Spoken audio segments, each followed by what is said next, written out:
Hello दोस्तों, my name is Aparajita and welcome back to विद्यार्थी.in। उम्मीद है आप सब बिल्कुल अच्छे हो। सो गाइज, हम लोग कर रहे थे आपका chapter number 1 which is resource and development, आपकी जियोग्राफी की बुक से। एंड आज का हमारा टॉपिक होने जा रहा है लैंड यूटिलाइजेशन। ठीक है। सो गाइज यार, लैंड का मतलब हमें पता है ये जमीन, यूटिलाइजेशन का ये वर्ड हम जरा पता करते हैं इसका मतलब क्या है। सबसे पहली बात तो यूटिलाइजेशन का मतलब ये होता है आप एक चीज को, कोई भी रिसोर्स है कुछ भी, इसको बड़े अच्छे इफेक्टिव प्रैक्टिकल वे में यूज करें, मतलब उसका थोड़ा सा भी वेस्टेज ना करें। That is called utilisation. ठीक है। For example guys, I have this bottle. ठीक है। अब ये बॉटल जैसी भी बनी है, जिस भी प्लास्टिक मटेरियल की बनी है, व्हाटएवर इट इज, सो ये मेरे पास अब आ गई है, तो मैं इसका अब अच्छी तरीके से ध्यान रखूँ, अच्छे से यूटिलाइज करूँ। फॉर एग्जाम्पल, इसके अंदर एक जूसर भी है, मैं इसको जूसर के उसमें भी माध्यम से यूज करूं, इसके अंदर शेक करके कुछ भी जूस वगैरह बनाऊं। यूटिलाइज करना मतलब कि ये पानी पीने के लिए तो बना है, लेकिन इसका और क्या क्या इस्तेमाल हो सकता है। ठीक है। सो गाइज, हमारी पृथ्वी पर ऐसी बहुत सी चीजें हैं जो ऐसी पड़ी हुई हैं और उसका इस्तेमाल हम उस उतने इफेक्टिव वे में नहीं कर रहे जितना कर सकते हैं, और भी मतलब एक्सट्रैक्ट करके इफेक्टिव वे में इस्तेमाल करना। सो हम बहुत सी पृथ्वी पर बहुत सारी लैंड है गाइज, यू नो गाइज, पानी ज्यादा है बट या लैंड भी है। एंड बहुत अलग अलग क्लासिफिकेशन में लैंड बटा हुआ है। हम जानते हैं कुछ ऐसा लैंड है जो प्लेन्स के रूप में है। मैंने आपको बताया था ना, प्लेन्स हमारे पृथ्वी पर 43% अवेलेबल है। मतलब वो एरिया जो बिल्कुल प्लेन है, बिल्कुल सपाट है, उस पर घर बनाया जा सकता है, रोड बनाया जा सकता है। बेसिकली एग्रीकल्चर बहुत अच्छा होगा उस पर, क्योंकि वो प्लेन है, सपाट है। फिर मैंने आपको बताया था गाइज, आई थिंक 20 to 25% जो लैंड है वो माउंटेनियस रीजन के लिए कवर हो रखा है, मतलब उस पर सिर्फ माउंटेन ही माउंटेन बन रखे हैं। और 27% जो लैंड है वो पठारों से भरी हुई है, यानी कि प्लेट्यूज से भरी हुई है। प्लेट्यूज गाइज वो ऐसे पथरीले से, बड़े बड़े पत्थर से बने होते हैं, बहुत बड़े बड़े भी होते हैं, छोटे छोटे भी होते हैं। सो गाइज, देखा जाए तो ये हमने क्लासिफिकेशन पढ़ा था कि 3 तरीके से लैंड ऐसे डिस्ट्रीब्यूट हो रखे हैं, plains, mountains, plateaus and island में। अब इसको थोड़ा और अलग अलग तरीके से पढ़ते हैं गाइस कि और भी कितने तरीके से क्लासिफाई हो रखा है। तो एक लैंड जो है वो है फॉरेस्ट के रूप में, है ना। ये एक जंगल है, ठीक है, आप इसे फॉरेस्ट कहेंगे, लेकिन आमतौर पे देखा जाए तो ये फॉरेस्ट, ये जंगल जो उग रहा है वो भी एक जमीन के ऊपर ही उग रहा है ना, एक लैंड के ऊपर ही उग रहा है। सो लैंड जो फॉरेस्ट कवर करता है वो भी बहुत अच्छा खासा है। पहले बहुत ज्यादा था, अब तो काट कूट के हमने उसमें भाई रेसिडेंशियल बिल्डिंग, अपार्टमेंट वगैरह बना दिया। सो एक लैंड यूज होता है जंगल के लिए, जंगल उग रही है उस पे। ठीक है। अब और अलग अलग लैंड देखेंगे हम गाइस कि कौन कौन से, किस किस पे क्या क्या चीजें हो रही हैं, और आपने शायद नाम भी नहीं सुने होंगे। ठीक है। Land not available for cultivation. जी हाँ गाइज, ऐसे भी बहुत सी जमीन है हमारी पृथ्वी पर जिसका हम इस्तेमाल ही नहीं कर सकते हैं। ठीक है। अब आगे जाके कोई टेक्नोलॉजी निकलती है या आगे जाके कुछ ऐसा कुछ तरीका निकलता है जिससे भाई बंजर घटिया जमीन को भी हम फिट फॉर कल्टीवेशन बना दे, तो वो अलग बात है। बट अभी के लिए इसको आप कहेंगे बैरन एंड वेस्ट लैंड। वेस्ट मतलब आप जानते हो ना, वेस्ट, कूड़ा फेंक देते हैं ना ऐसे, उसके बाद उसका इस्तेमाल करते हैं हम लोग। अरे दूध की थैली निकालो यार, उसमें रोटी डाल के खा लेते, नहीं ना, वेस्ट इज वेस्ट। सो ये वो लैंड की बात हो रही है जिसको आप छू भी नहीं सकते, मतलब दैट्स टोटली वेस्टेड। ओके।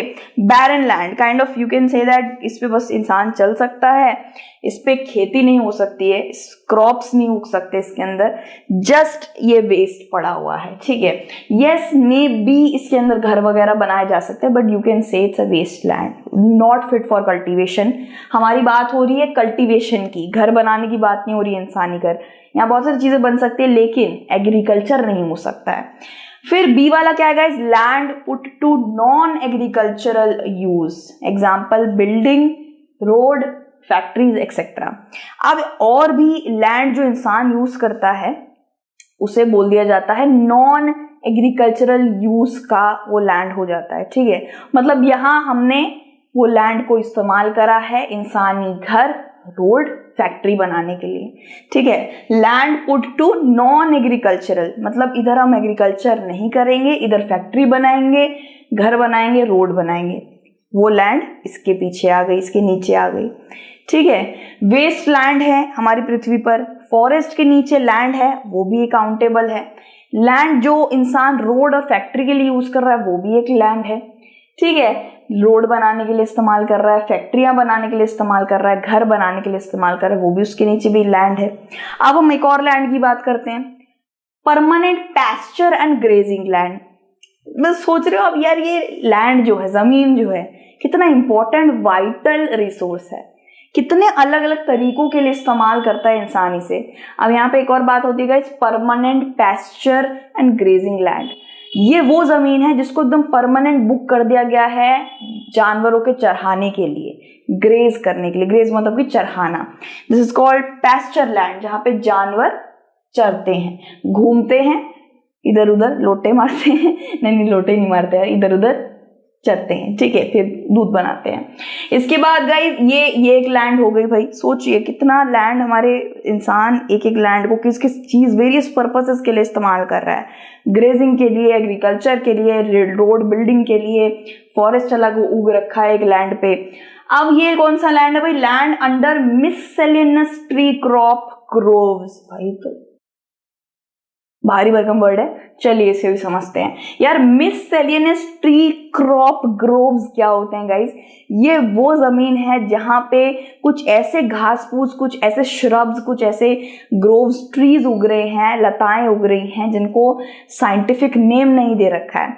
अब गाइस जैसे एलोवेरा का एक साइंटिफिक काफी बहुत बड़ा नाम है, एलोवेरा बार्बाडेनिस, पता नहीं क्या ऐसा नाम है, ठीक है। तो इनको कोई साइंटिफिक नेम नहीं दे रखा है, यू कैन से जंगली घास उग रही है, ठीक है। तो ऐसी भी बहुत सारी जमीन है गाइस जहां पे मिससेलेनियस ट्री क्रॉप एंड ग्रोव्स उग रहे हैं। ये वो जगह गाइस जहां पे जिसको खेती के लिए इस्तेमाल नहीं करा जा सकता है, रोड बिल्डिंग किसी के लिए भी इस्तेमाल नहीं होता है। ये वो जमीन है जिसमें बस घास फूस, जंगली घास और जंगली पेड़ पौधे उग रहे हैं जिनको साइंस ने नाम तक नहीं दिया है, ठीक है। मैंने आपको प्रीवियस वीडियो में भी बताया था कि ऐसी बहुत सारी जमीनें हैं गाइस पूरी की पूरी पृथ्वी पर जो अभी तक डिस्कवर तक नहीं हुई है, undiscovered you can say. There is an island guys, Sentinel island कहते हैं, उसके बारे में आप पढ़ सकते हो, काफी रोमांचक स्टोरी है। वो आइलैंड है जहाँ पे एक ट्राइबल ग्रुप रहता है, बहुत खतरनाक ग्रुप है। इधर कोई इंसान आज तक जा नहीं पाया है, जो भी जाने की कोशिश करता है उसकी मृत्यु, मतलब मार वार देते हैं वो लोग। That also is an land, वो भी तो एक लैंड है जहाँ पे वो ट्राइबल रह रही है, लेकिन वो लैंड को कितनी लैंड है, कहाँ तक डिस्ट्रीब्यूट हो रही है, इसमें क्या उग रहा है, वो तो हम अभी तक ग्रैब नहीं कर पाए ना, साइंस उसे ग्रैब नहीं कर पाया है, ठीक है। सो गाइस देखा जाए तो ऐसी बहुत सी लैंड है जो अनडिस्कवर्ड है, देखा जाए ऐसी बहुत सी लैंड है जो बंजर है, बेकार है, उसको हम इस्तेमाल ही नहीं कर सकते हैं। ऐसी बहुत सी लैंड है जो घास फूस उग रही है, फालतू का जंगली घास उग रही है, उसको भी इस्तेमाल नहीं कर रहे हैं, ठीक है। फिर सी वाली बात आती है गाइस, कल्ट्रुएबल वेस्ट लैंड। अब ये कौन सी लैंड होती है भाई? Culturable, okay. Left under uncultivated for more than 5 agricultural years. ये वो जमीन होती है गाइस जिसको एक तरीके से 5 साल के बाद ही आप छू सकते हो, मतलब एक तरीके से छोड़ दिया, बिल्कुल आपकी मर्जी है इस पे एग्रीकल्चर करो या ना करो, लेकिन 5 साल के बाद ही इसको आप छू सकते हो। ये बिल्कुल ऐसी लैंड है कि ऐसी, ठीक है। इसमें बड़ी मेहनत लगेगी, बड़ी इसको सपाट करने में, इसमें फर्टिलिटी लाने में, ऑर्गेनिक मैटर डालना पड़ेगा, स्टोर करना पड़ेगा मॉइस्चर वगैरह, लेकिन ये लैंड को 5-5, 6-6 साल के लिए छोड़ दिया जाता है। मतलब आप ये कह सकते हो 5-5, 6-6 साल इस पर कुछ नहीं उगा सकते हो आप।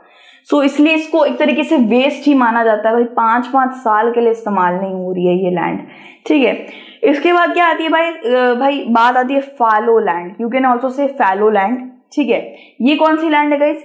ये फैलो लैंड है, वो लैंड, इसको अरेबल लैंड भी कहते हैं, इट्स एन अरेबल लैंड, जहां पे आप इधर भी 5 साल के बाद ही इसका इस्तेमाल कर सकते हैं। अब ऐसा क्यों?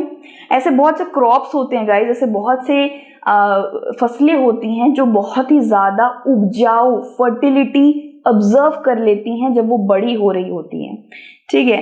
मतलब बिल्कुल ऐसी बात है कि ऐसे करके हम पाइप लगा के ना फर्टिलिटी पूरी चूस लेती है एक लैंड की और फिर वो बड़ी होती है।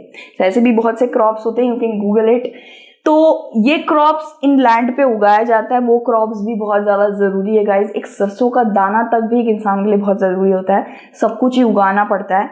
सो इन फैलो लैंड पे वो भी उगाया जाता है, वो क्रॉप्स उगाए जाते हैं और उसके बाद 5 साल के लिए इस लैंड को छोड़ दिया जाता है। क्यों छोड़ दिया जाता है? जिससे वापस से मॉइस्चर एंड ऑर्गेनिक मैटर और फर्टिलिटी रिस्टोर कर ले वो लैंड, और 5 साल के बाद फिर से उस पर खेती करी जा सके। तो हाँ, यू कैन से ये वेस्ट लैंड नहीं है, ये वो लैंड है जिसको आप 2-3 साल या 5 साल के बाद इस्तेमाल कर सकते हो। लेकिन ये जो लैंड है कल्टिवेबल वेस्ट लैंड, ये पूरी तरीके से मतलब आप ऐसे कह सकते हो 5 साल के बाद भी इसमें एग्रीकल्चर हो पाएगा या नहीं हो पाएगा ये हमें नहीं पता, लेकिन इस पे जरूर हो पाएगा। ठीक है, सो देखा जाए अब इसके बाद क्या है, other than current fallow land. अब ये वो लैंड की बात हो रही है गाइस जिसको अनकल्टिवेटेड छोड़ दिया जाता है 1 से 5 साल के लिए। ऐसी बहुत सी लैंड है गाइस जहां पे कल्टीवेशन पॉसिबल नहीं है, या तो कल्टीवेशन करिए तो बड़ा वक्त देना पड़ता है उस जमीन को मॉइस्चर फर्टिलिटी रिटेन करने के लिए। बड़ी जल्दी से खत्म हो जाती है उसकी मॉइस्चर, बड़ी जल्दी से फर्टिलिटी खत्म हो जाती है। ऐसी लैंड भी होते हैं गाइस। ठीक है, तो ऐसा होता है ना यार, ये लड़की यार ये तो रेस में जीतती ही नहीं है, बड़ी जल्दी थक जाती है, अरे यार इतना सा खाती है तू, इतना सा पेट है तेरा। ऐसे भी बहुत से लैंड के साथ भी होता है, मतलब 1 बीघा जमीन, मतलब 2 से 3 बोरी चावल उगाई और वो ऐसे थक गया लैंड, अब वो कहता है 5 साल के बाद ही आना, बिल्कुल ऐसी बात है। अब इसके बाद 5वां क्या है, नेट सोन एरिया। ये वो एरिया है या फिर आप कह सकते हो ये वो एग्रीकल्चरल लैंड है जिसके अंदर आप हर साल खेती कर सकते हो, उसमें कोई दिक्कत नहीं है। ये वो सोन एरिया है। सोन का मतलब होता है उगाना, कुछ बोना। ठीक है, so net sown area more than once in an agriculture year plus net sown area is known as gross cropped area. मतलब ये वो लैंड है जिसके अंदर आप आराम से खेती कर सकते हो। इंसान के लिए हर साल इसके अंदर इस फर्टाइल लैंड पे खेती होती रहती है। ठीक है, सो हमने पढ़ा fallow land, cultivable waste land, miscellaneous tree crop grove land, forest, net sown area. बड़ा छोटा टॉपिक था गाइस ये, लेकिन छोटा पैकेट बड़ा धमाका वाली बात थी। सो नेट सोन एरिया कौन सा एरिया गाइस, जो बिल्कुल फिट बैठता है एग्रीकल्चर के लिए, एकदम मस्त, हर साल इसमें खेती होती है, जमा की खेती होती है। तो ऐसी एरिया हमारे पृथ्वी पर बहुत ज्यादा है, लेकिन कुछ ऐसे एरिया जिसको आप बंजर बैरन कह सकते हो, वेस्ट कह सकते हो, 5 साल के लिए छेड़ नहीं सकते हो, 5 से 6 साल के बाद शायद एग्रीकल्चर हो, ऐसे भी बहुत से लैंड होते हैं। ठीक है, सो देखा जाएगा इस बस एक लास्ट पॉइंट मुझे ऐड करना था। आपने देखा होगा कि ऐसा भी बहुत सा लैंड होता है हमारा, मुझे नहीं पता आप लोगों ने देखा नहीं देखा, बट मैं गाजियाबाद के साइड रहती हूँ और गाजियाबाद के साइड ना वो है गाजीपुर मंडी के सामने आई थिंक बहुत बड़ा ना कचरे की पट्टी है, वो बहुत बड़ा एरिया, बहुत बड़ा लैंड लेकर बैठी है। सो ऐसी बहुत सी चीजें हैं गाइज जो हमारा लैंड कवर कर लेती है, जमीन ले लेती है। ठीक है, you can do nothing about that.